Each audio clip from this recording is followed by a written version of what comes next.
En esta serie Educadores en Diseño me propuse hablar de educación desde diferentes perspectivas.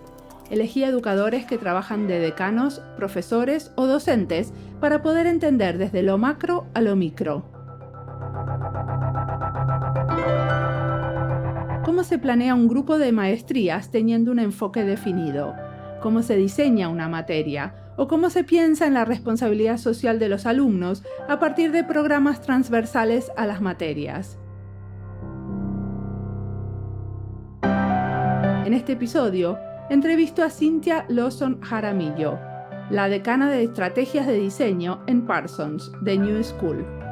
Ella propone pensar la educación en diseño con un enfoque social y sistemático.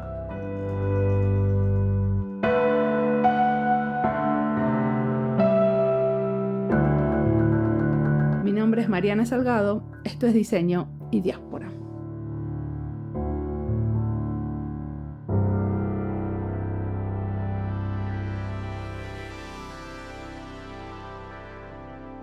Mi nombre es Cynthia Lawson Jaramillo. Yo soy colombiana y hace 20 años vivo en Nueva York. ¿Y qué te llevó a Nueva York? Vine a Nueva York a hacer una maestría. Hice una maestría en medios interactivos en la Universidad de Nueva York, en NYU.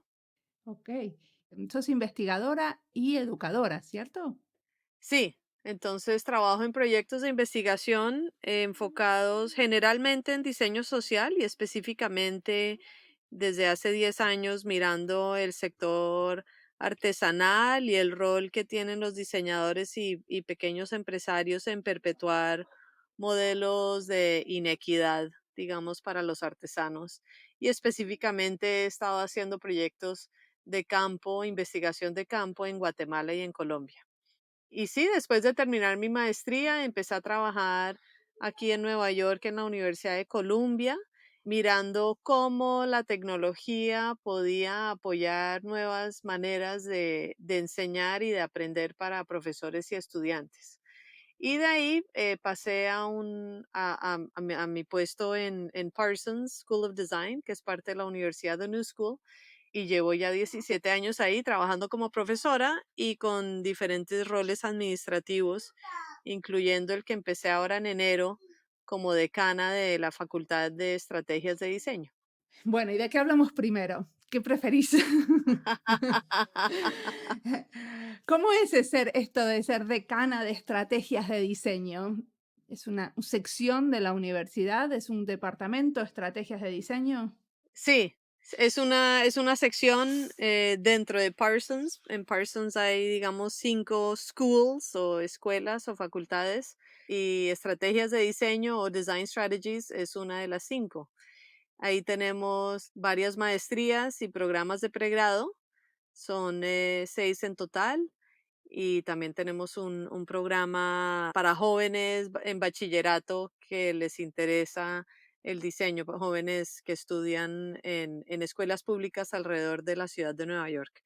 Y esta sección de Parsons tenemos un enfoque, digamos, sistémico y por supuesto un enfoque social. Entonces, todas nuestras carreras, digamos que podemos pensar en lo que las une, es no solamente un entendimiento de diseño como una serie de procesos y sistemas para lograr cambios en el mundo a nuestro alrededor, pero también un compromiso con lo multidisciplinar o lo interdisciplinario. Entonces, por ejemplo, tenemos una maestría que se llama Diseño Transdisciplinar, Transdisciplinary Design. Y ahí lo interesante es que pensamos en no solamente cómo pueden dos personas de diferentes disciplinas trabajar en conjunto, sino cómo podemos generar nuevas disciplinas o ir más allá de la disciplina. Miramos la investigación de diseño como una práctica de diseño, no solamente como parte de un proceso hacia un fin más tangible, sino que eso es en sí lo que estamos diseñando, cómo investigamos, cómo trabajamos, cómo colaboramos. Y trabajamos dentro de la escuela a diferentes escalas, entonces miramos el diseño de servicios, el diseño sistemas, el diseño organizaciones, el diseño ciudades. Y la parte social es que nos enorgullece. ¿Y en general tienen colaboraciones con otras organizaciones? Exactamente, entonces nos enorgullece que tenemos en muchas de nuestras clases, la mayoría de nuestros estudios o talleres, estamos trabajando con personas o comunidades o organizaciones externas a la universidad. Entonces, pues ahí depende también del nivel de los estudiantes. Digamos, al nivel de pregrado estamos mirando proyectos dentro de las zonas donde viven los estudiantes o de pronto en la universidad misma para que practiquen trabajo de campo y ese tipo de cosas. Y ya al nivel de maestría se hace un proyecto de un semestre pues lo ideal es trabajar varios semestres o años con organizaciones de salud, hospitales, ONGs que trabajan en problemáticas urbanas aquí en Nueva York, especialmente proyectos que hemos hecho en Brooklyn o en el Bronx, y también a veces trabajando con organizaciones internacionales. Y la idea es como darle a los estudiantes un contexto muy real de problemáticas reales de nuestra sociedad y que a través de colaboración, de diseño y de ese compromiso a proceso, se logren iniciativas que a veces y muchas veces las organizaciones implementan después de que el semestre pase y claramente pues para el portafolio de los estudiantes es algo maravilloso. Y en general son ellos los que se acercan, porque ustedes son como muy pioneros en hacer este tipo de trabajo en colaboración con muchas organizaciones, ¿no? Sí, pues a veces se acercan, a veces nosotros buscamos, depende, nos interesa a través de diferentes carreras de pronto tener alguna temática. Por ejemplo, ahorita en el 2020, pues estamos viendo mucho el tema de la pospandemia. Entonces, por ejemplo, en la maestría que es de estrategias de diseño y gerencia, estamos mirando, por ejemplo, qué pasa con el diseño de una compañía o un negocio, cómo una pandemia puede generar nuevos modelos de negocios que de pronto debemos estar enseñando a nuestros estudiantes y quiénes son las compañías o personas que podríamos incluir para darnos esa plataforma contextual real de la sociedad. Entonces, sí, a veces profesores que tienen sus propias prácticas y consultorías tienen contactos y de esa manera, o a veces las personas se nos acercan con proyectos o preguntas, digamos, que se están haciendo que quisieran explorar con nosotros y con nuestros estudiantes. Muy bien. Y contame de tu investigación. ¿Qué tipo de cosas haces para tu investigación? Sí, entonces en el laboratorio de investigación se llama DEED.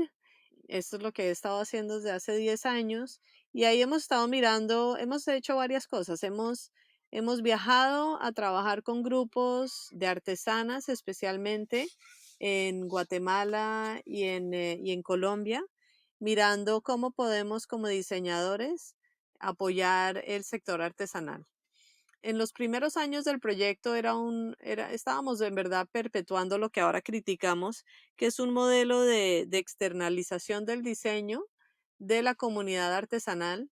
Y la idea era como con el apoyo de nuestros estudiantes, que las artesanas pudieran generar una colección de, por ejemplo, tejidos que nosotros como universidad basada en Nueva York podríamos ayudarles a conectar con nuevos mercados, nuevos compradores. En años más recientes hemos dado un viro en nuestro laboratorio y nos ha interesado de pronto pasar más tiempo en diálogo y en entrevistas y en críticas con organizaciones y pequeñas compañías y marcas del sector artesanal que nos cuenten cómo están apoyando las comunidades más allá del compra y venta de productos, pero cuáles son las redes o apoyos sociales que pueden generar. Y entonces pues vemos organizaciones que apoyan no solamente en la compra y venta, sino también proyectos de educación, de salud, servicios sociales que los gobiernos locales no les están dando a los artesanos. Y ahorita estamos en un proyecto muy grande de escribir y publicar casos de estudio para que los diseñadores más jóvenes, yo conozco muchos cada semestre en Parsons, que les interesa mucho esta idea de como el rescate del conocimiento ancestral, que no perpetúen modelos de inequidad y que no reinventen la rueda y que puedan aprender de las personas que ya han estado trabajando en este sector pues por décadas. Es un balance interesante y pues un reto muy grande pensar cómo pueden unas comunidades ancestrales existir, sobrevivir y ser felices, digamos, en un mundo capitalista. Pero ¿en qué les ayudan los diseñadores concretamente? ¿Me das un caso? Vos dijiste que los ayudan en cosas que tienen que ver con el sector de la salud. O sea, ¿qué hicieron? Por ejemplo, una organización aquí basada aquí en Brooklyn y en Panajachel, Guatemala, que se llama Mercado Global. Ellos se ven primordialmente como una organización de aliviación de pobreza, como una ONG. Y si tú miras la página de internet de ellos, también vas a encontrar unos productos diseñados por estas artesanas trabajando en telar en distintos pueblos en Guatemala. Mercado Global le interesa no solamente vender los productos, sino ellos recaudan fondos a través de donaciones y otras iniciativas para luego traer expertos en salud, a dar talleres a las mujeres, a dar talleres de cómo de ser mujer en sociedad, de cómo pueden cuidarse a ellas mismas de una manera más sostenible, a tratar de fortalecer la red social que ellas tienen como mujeres indígenas, como mujeres artesanas en una sociedad donde pues prevalece el racismo, el clasismo y pues la pobreza que se ve en las comunidades indígenas alrededor de Guatemala. O sea, yo lo entiendo todo esto, pero es como esta organización, Mercado Global. Ustedes trabajaron para ellos. Nosotros hicimos un proyecto de un semestre. Yo estaba dando una clase que se llama Artisan Futures, los futuros de los artesanos, y los estudiantes podían proponer proyectos para tratar de mejorar y amplificar el trabajo mercado global. Entonces, un ejemplo de un proyecto que salió de mi clase, que se ha continuado, es un equipo de estudiantes que encontraron que dentro de los talleres que le daba Mercado Global a los artesanos, no había mucho alrededor de la creatividad y el diseño desde un punto de vista creativo, sino que el modelo era un poco como vamos a darles el diseño con los materiales que se necesitan para poder producirlo y los estudiantes les interesó cómo podemos enseñarles a las artesanas que tengan y que fortalezcan su propio proceso creativo como diseñadoras ellas mismas. Entonces mis estudiantes diseñaron el currículum y luego pudimos recaudar unos fondos para que pudieran viajar a Guatemala y dar este taller a las artesanas y que las artesanas dentro del marco de una colaboración con Mercado Global, porque pues era la organización anfitriona, digamos, del proyecto, pudieran simplemente pensar si ellas tuvieran la libertad de diseñar lo que quisieran, qué les interesaría diseñar y cómo pueden, digamos, organizar un proceso creativo de la manera en que nuestros estudiantes lo aprenden en Parsons, por ejemplo, para poder generar productos que reflejen su identidad cultural y social que ellas quisieran comunicar a través de los tejidos. De alguna manera, los estudiantes están yendo allá a enseñarles el proceso creativo de los estudiantes que ellos mismos usan, ¿cierto? Pero no están yendo allá a absorber que ellas también tienen algún tipo de proceso creativo, que siempre lo tuvieron, y también de eso supongo que se puede aprender. Sí, entonces el proyecto definitivamente ha variado de acuerdo a dónde estamos y dónde están ellas como comunidad artesanal. Entonces, por ejemplo, en el pueblo colombiano llamado Aguadas, de donde viene el sombrero aguadeño, que también se conoce como el Panama Hat, porque se usó en el canal de Panamá, allá las mujeres llevan décadas tejiendo este sombrero aguadeño que ahora desafortunadamente también se está produciendo en ciertas partes del mundo en fábricas con materiales que se asimilan más a plástico y no a fibra y vendiéndose como sombrero aguadeño. Entonces, pues el problema ahí es un problema de precio y de mercado, de cómo convences a alguien que un sombrero tejido a mano por las mujeres de Aguadas, Colombia, es el único sombrero aguadeño y que los otros son copias y réplicas y por eso son mucho más baratos. Entonces a ellas les interesaba cómo podían salirse un poco de este único producto que tienen. Y claramente, pues las personas, obviamente, todo el mundo, todo ser humano tiene un potencial creativo, pero lo que observamos es que cuando una comunidad ha estado tratando de sobrevivir años tras años tras años y décadas tras décadas a través de la compra y venta de un producto, pues claramente no se está celebrando el potencial creativo que ellas pueden tener. En otros ejemplos, otros proyectos que hemos hecho, ha sido un acercamiento a una comunidad de, por ejemplo, de tejedoras en San Lucas, Tolimán, en Guatemala. No es uno de los pueblos conocidos, más conocidos por el tejido, pero también están en una zona de mucha riqueza ancestral en Guatemala. Y ahí ellas todavía tenían un nivel creativo muy alto porque no necesariamente estaban participando en, digamos, el éxito que pueden tener otras comunidades, pero el problema con el éxito de la compra y venta es que se crea una homogeneidad en los productos porque se está respondiendo a un mercado que no necesariamente va a celebrar las diferencias de los productos hechos a mano o de los colores que escogen unas personas para celebrar su identidad, sino que se tienen que conformar a los parámetros de las industrias, de la globalización y de las industrias que responden cada 6 meses cambiando los diseños y los colores de moda. ¿Qué les cambió que recibir al grupo de diseñadores? O sea, la comunidad tenía estos productos que cada vez se iban haciendo más homogéneos y viene una comunidad de diseñadores con las que empiezan a trabajar juntos. ¿Y qué pasó? Sí, entonces nosotros en Aguadas, Colombia, por ejemplo, en ese ejemplo, fuimos invitados por Artesanías de Caldas, que es parte de Artesanías de Colombia, que es un grupo privado y de gobierno en Colombia que apoya a comunidades artesanales alrededor del país. Y nosotros fuimos un grupo de muchos otros diseñadores que entraron y lo que ellas han estado tratando de hacer es continuar con el sombrero aguadeño y a través de Artesanías de Colombia pudieron lograr un certificado de origen para que una persona que le interese, digamos, hacer una compra ética pueda buscar ese sello de certificado de origen y asegurarse que fue hecho por la comunidad en Aguadas.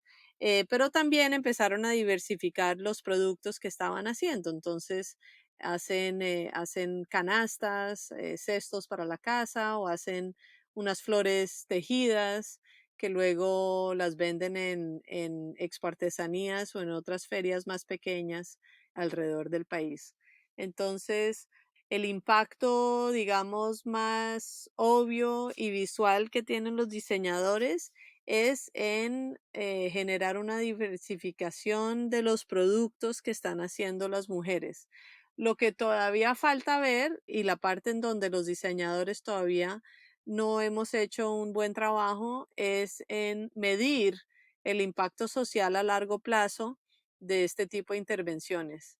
Y ahí es donde nos ha preocupado mucho y donde nos ha interesado como laboratorio de investigación generarle la mayoría de nuestro tiempo en este momento de ver quién está verdaderamente midiendo este impacto social para que no sigamos perpetuando un modelo que le da mucho a los estudiantes, ¿verdad? Y a los diseñadores que les interesa el diseño social porque pues les da una conmoción emocional y una inspiración para sus propias prácticas como diseñadores, pero que está dejando muy poquito atrás para las comunidades.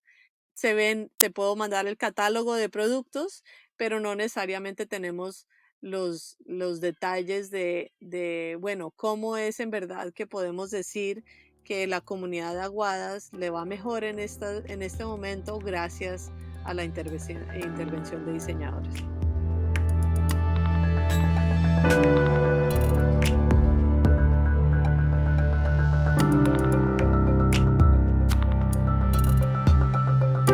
Cintia nos cuenta cómo ellos trabajan con comunidades indígenas. Este es un tema que se repite en nuestro podcast. Por eso hicimos una lista en Spotify y también la encuentran en nuestra página web en la sección de recomendados. Ahí también vamos a poner este episodio. Estas listas nos permiten comparar cómo diferentes diseñadores y educadores plantean esta colaboración y cómo la sostienen en el tiempo. ¿Qué tipos de modelos están proponiendo para colaborar y aprender con comunidades indígenas? ¿Cómo lograr que no sean solo los diseñadores los que se beneficien? Cintia dice que a los diseñadores les da una conmoción emocional y los inspira, pero deja poco a las comunidades. Muchas veces son los profesores los que dan continuidad a estos proyectos, pero podríamos armar otros modelos donde los alumnos también construyan lazos a largo plazo con las comunidades. ¿Cómo serían? Sigamos escuchando a Cintia, que tiene mucho para contarnos.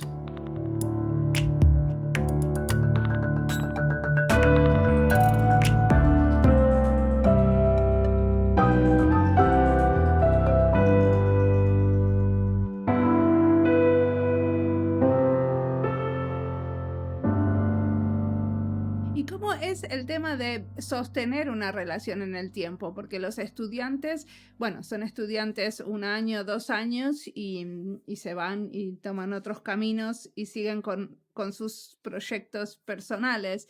¿Cómo hacen para que la relación con estas comunidades se alargue y crezca con el tiempo?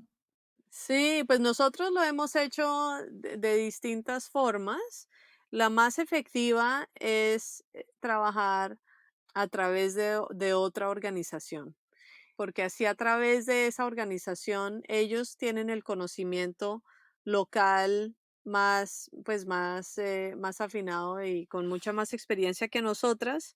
Cuando no hemos trabajado a través de organizaciones, nos hemos encontrado con el reto de, digamos, la persona con la que estábamos en contacto, se le cayó el teléfono, se rompió, ahora tiene que ir por un nuevo teléfono, tiene un nuevo número y no sabemos cómo contactarla.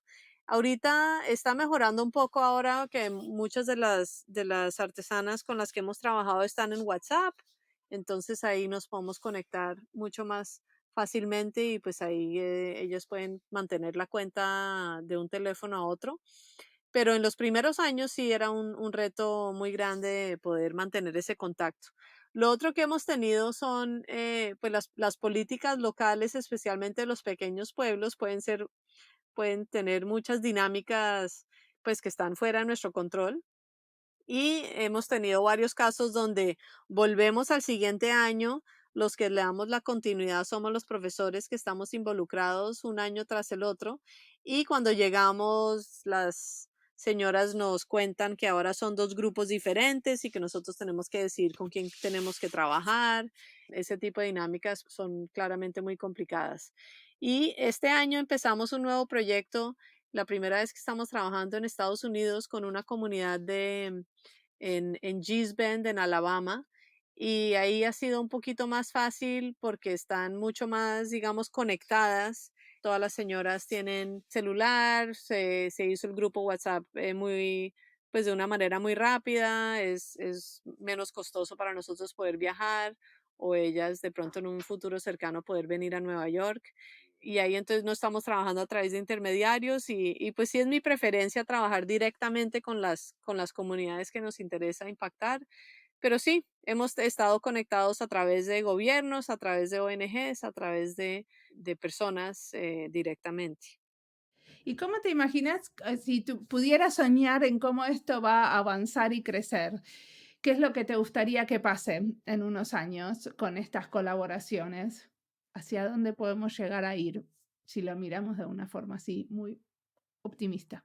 Sí, a mí me encantaría que no exista una diferencia en la terminología entre el diseñador y el artesano, que se celebre el artesano como diseñador, porque es que ahorita muchas de las compañías más grandes de moda alrededor del mundo están usando el trabajo de los artesanos, o sea, están dándole trabajo a los artesanos que están trabajando pues en fast fashion. Pues lo ideal sería que todos compartiéramos un compromiso ético con transparencia y que se sepa exactamente quién le está pagando qué a otra persona y cuál sería un precio más, una tarifa más justa para pagar. Me interesaría, la aspiración sería que diseñadores dejen de externalizar el diseño y encuentren otras maneras en las que pueden apoyar a estas comunidades y hacer su trabajo o su impacto social.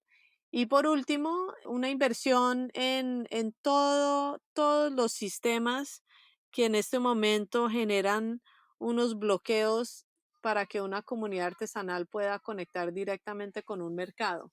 O sea, hoy en día todavía hay muchas personas que no tienen una cuenta bancaria, entonces simplemente hacer una transferencia monetaria se vuelve algo, una complicación grandísima. Entonces, poder mirar el ecosistema del sector artesanal y generar pues una serie de innovaciones que podrían ser financieras. El sistema de correos de muchos países pues es un bloqueo gigante y no solamente la parte de empoderamiento y creatividad, sino esas partes más técnicas.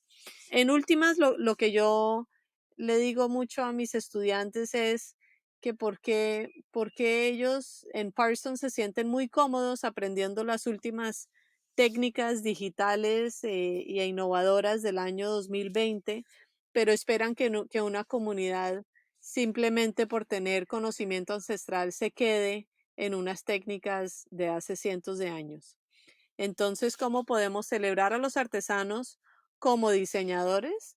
Que claramente queremos de alguna manera celebrar el conocimiento que tienen, pero cómo podemos también enseñarles las últimas técnicas del diseño y las innovaciones que les enseñamos a nuestros propios estudiantes. Y ahí sería interesante, he estado hablando con por ejemplo, el Museo Ixchel de la ciudad de Guatemala, cómo podríamos de pronto generar una base de datos o un archivo de las técnicas maya de tejido, por ejemplo, para que de pronto nuestros estudiantes en nuestras facultades de diseño puedan también aprender a hacer estos tejidos y de pronto hay un sistema ahí donde cada vez que un estudiante incorpore una de esas técnicas se le paga un porcentaje a las comunidades donde generaron el conocimiento. Entonces, pues es interesante pensar en propiedad intelectual, cómo se celebra socialmente, pero también cómo se celebra de una manera financiera y cómo podemos como una facultad de diseño pensar en modelos más creativos en cómo estamos educando no solamente a nuestros estudiantes, sino pues a las personas alrededor del mundo. Totalmente. ¿Y qué cosas te inspiran? ¿Qué estás leyendo? ¿Qué estás mirando? ¿Qué querés recomendarle a los oyentes? Ahorita, pues estoy muy dedicada tratando de escribir un libro sobre todo este tema. Entonces he estado leyendo muchos libros de antropología. La antropología claramente pues tiene una historia de trabajo de campo y de compromiso a la no intervención que de pronto podemos aprender mucho los que nos interesa el diseño social, porque la intervención es claramente siempre una prioridad, especialmente para los estudiantes y sí también para muchos profesores, colegas. Pues un libro que tengo ahorita en mi mesa de noche se llama Winner Takes All. Es una crítica a cómo como sociedad le estamos dando permiso a las personas, a los billonarios del mundo, a poder ser filántropos para quitarse la culpabilidad que tienen de haber sido los que generaron los sistemas o compañías de gran inequidad. Entonces lo vemos, por ejemplo, con el CEO de Amazon, de Jeff Bezos, o Facebook, o Bill Gates. Son personas que generaron modelos de consumismo capitalista, modelos de trabajo que no está pagado de manera justa y que ahora se celebran cuando dan donaciones para ayudar a la pandemia o para otros fines sociales.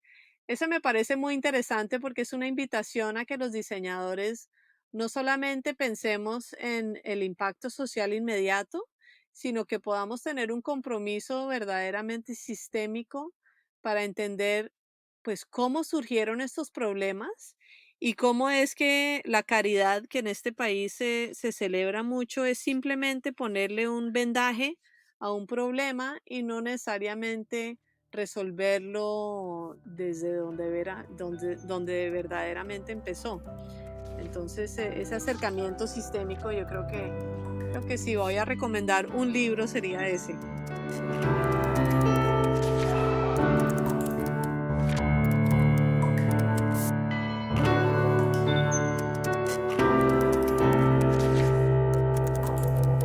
Un tema que abre Cynthia es cómo el éxito de la compra y venta hace que se cree una homogeneidad en los productos. No se celebra la diversidad. Las comunidades se tienen que conformar a los parámetros de las industrias de la moda, que tienen sus códigos y tiempo para renovarse. Trabajar con artesanos puede ser una puerta para entender la diversidad, si realmente logramos estar abiertos y no queriendo imponer nuestras maneras de hacer y sentir pensar. En episodios anteriores, otros diseñadores cuentan cuánto aprendieron de esta colaboración y siempre están muy agradecidos a las comunidades que les permiten hacer cosas juntos. ¿Cómo se puede hacer para que los estudiantes no se olviden de sus raíces y sus orígenes a la hora de diseñar, en vez de estar copiando un modelo que funciona bien en otras latitudes? ¿Qué tendría que pasar para que colaborar con comunidades indígenas sea una práctica más generalizada en la educación en diseño? Sobre estos temas vamos a seguir charlando en Diseño y Diáspora.